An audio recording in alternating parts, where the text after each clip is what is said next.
Hi, I'm Preston, and this is my channel. I've been on testosterone for almost 6 months, uh, and one of my friends is trans and working on transitioning, and someone actually asked on Facebook if there was such thing as a trans mentor, and I was like, well, I think I could do that. Uh, I feel like I've had enough of the first times that I'd be able to walk someone through it. So that's kind of what this video is. First of all, no one can define your gender. No one can define your sexuality. You're the only one that can do that. That's a right that you have that no one can take away from you. Not anyone else, and not their interpretation of God. Nothing. It's up to you. And if you've come so far as to be looking at videos on YouTube on transitioning, I'm proud of you because it's really, really hard. I didn't even know there were transgender people. Like, I that makes me sound really naive, but uh, up until about 4 years ago, I just always knew that I was supposed to be a boy, but I was just like, well, oh well, I guess I got the shit end of the stick again on that one. And I found out that there's a whole community and so many resources that are there just to help people like us. And we need to be using these resources. When you talk to your doctor, one thing they're going to ask is if you have any RLE, which is real life experience. And what they're going to want to hear is that you have 2 years of real life experience, and that's living as the gender that you believe to be, that you are, and for 2 years. And they don't want to turn people to hormones unless they know that this person is serious about wanting to be on hormones.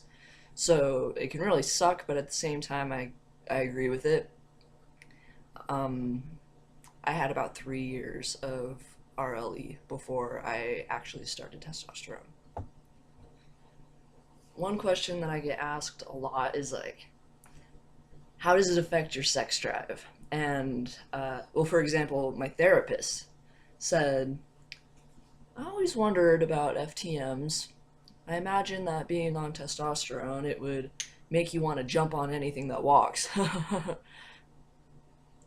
It's exactly like that. But in all seriousness, it is exactly like that. Definitely aroused way more. My voice is dropping, and I'm starting to get some. You can't see it from this view; it's too far, but I'm getting little bit of growth. Um, it's the the most terrifying part of it was telling everybody, and I was really surprised by how supportive everyone was. And for the people that unfriended me on Facebook or deleted my number, thank you. I don't need your negativity in my life because I'm starting over basically, and I don't need just shitheads in my life anymore. That's the past. You can stay in the past because I'm over it. I'm getting to the point now where I pass more and more, and it's really cool, but it's really scary at the same time because you never know what someone thinks unless like you bump into someone and they're like, "Oh, sorry, bro," you know, and that's always kind of cool to hear. But uh, the whole bathroom issue is kind of scary for me. I've had several friends assaulted in bathrooms just for using what they thought was the correct bathroom, and that's intimidating, to say the least. I want to be able to pass like 100% before I use the men's, but I still use it occasionally when I'm feeling brave. One thing I have not done yet, though, is I have an STP, which is short for stand to pee, and I have not used a urinal yet because I am terrified that some dude is gonna come in and go into the urinal right next to me. And I know that's like the unwritten law. It's a total faux pas for the men's restroom to use the urinal right next to someone else. But I'm just afraid that that's gonna happen, and I'm afraid they're gonna just know for some reason. Like I really doubt that they would totally be looking at me and looking at my STP hard enough to be like, it's a fear. And I have a shy bladder, so I'd probably just be sitting there forever trying to piss, and I wouldn't be able to. One day. I also haven't written my name in the snow, which is strange because I live in Idaho and there's snow. But it takes practice. I'll talk about STPs in a different video, but because there's a lot to talk about with those. But that's just, I don't know. I thought that would have been the first thing I did, but it's definitely not. I finally started going to the gym again, and I have a lot more energy on testosterone. I feel like I can already see changes.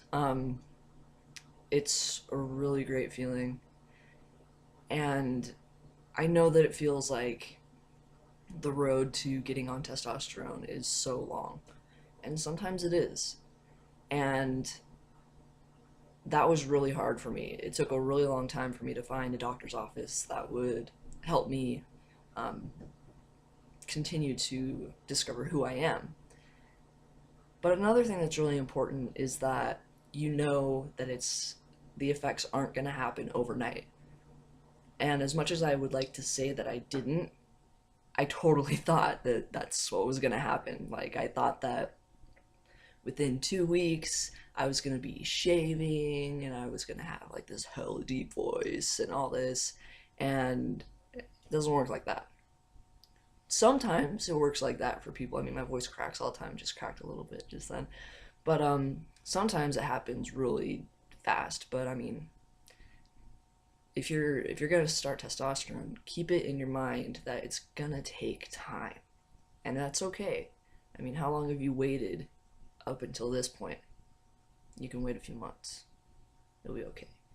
So if you guys have any questions or anything that you would like to know specifically, there are a ton of things that I can make videos on, but if someone has a particular idea or question that they would like to know about, just leave it in the comments.